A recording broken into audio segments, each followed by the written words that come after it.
In this video, we're going to give a quick overview of some Git fundamental keywords like commit, push, pull, and origin master. A quick PowerPoint and then an animation. So this video is appropriate for many audiences, from developer to scrum master to project manager to business analyst. No code in this video, but there will be a code example in the video that follows this in the playlist. So if you are interested in seeing how it actually works, I encourage you to follow on to the next video. First of all, a few definitions. We have to think about Git as a distributed version control system, and that means there can be multiple repositories around the world. We can have them locally, we can have them in the cloud, we can have them on multiple clouds, multiple servers, and that's the beauty of a distributed version control system, is it can live in multiple places. So that gives rise to a few keywords that we have. First of all, commit means take a change and put it into your local version control system.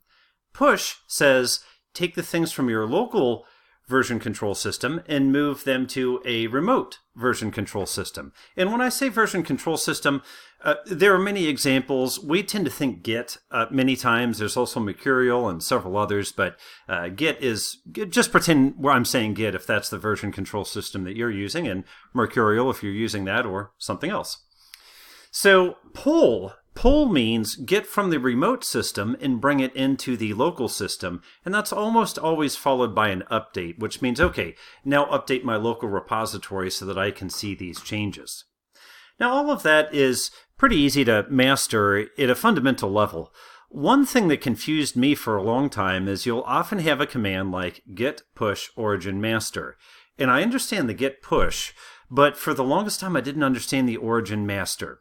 Well, master is the branch that you're pushing. If you're not familiar with branches, I have a very similar overview video that describes branching in GitHub and the value that that provides. So I encourage you to read up on that. Now origin, what's origin? Origin is a nickname for a remote version control system. And the first remote system we set up, usually we call origin by default, which is why you see this name origin. But it doesn't have to be called origin. Let's consider a case where maybe you're using public GitHub and that's the first remote repository you set up, so you call it origin. Then maybe you have a GitHub instance running on a server in your own home and you want to push to there as well. Well, you could call that something like my projects. Then, if you wanted to update your server-based GitHub, the command would be git push my projects master, because you use that my projects nickname for your local version of GitHub. If you wanted to push to your initial public GitHub, it would be git push origin master. I can keep talking through this, but really this is a case where an animation is worth 1,000 words. So let's take a look at an example through an animation. Let's take a look at what we have set up. Probably a few familiar things. First, we have your integrated development environment, something like Eclipse, IntelliJ, Android Studio, NetBeans, Xcode, so on and so forth. And you have something you've been working on right here. Now you have your local version control system, which is on the same computer as your integrated development environment most of the time. You also have a remote version control system, something with the nickname origin. We'll call that one something like public GitHub. Then you have another remote version control system, and this one has a nickname my projects. That nickname you assign when you do this initial push, but nonetheless, there we are. As I walk through this animation, keep an eye on the right side pane here. I'll have each of the Git commands that one would invoke to cause this behavior to happen. So first of all, we have our change in our local IDE, and we want to push that into our local version control running on our same computer. So we issue a git commit command, and that's going to take this change and it's going to put it into our version control system. Now we have one more change. We're going to issue another git commit, and that puts it into our local version control system. Note that the commit only puts it into the local system. It does not put it into either of the remotes. So how do we get it into the remotes?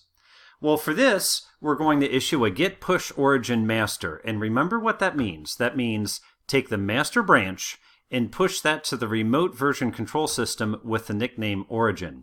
So we're going to see these changes go up to the remote version control system, but keep in mind that they still live on the local system as well, because it is a distributed version control system. Now what happens next? Well, we look at our version control system and somebody else has pushed a change in. So you see there's kind of like an orange change that came from somebody else. So now what we're going to do is we're going to issue a pull command. And that pull command is going to retrieve this item from the remote system and place it into our local system. Once again, you'll notice there's a copy on either side. It doesn't actually move it. It's essentially cloning it. It's looking at it as a delta or a difference to what was there before, and it's moving only that delta down to our local version control system. Then what we'll do is we'll do a git update, and that makes this change available in our IDE so that we can see the change that our colleague did and we can start working on it. Okay, great. So we add a few more things.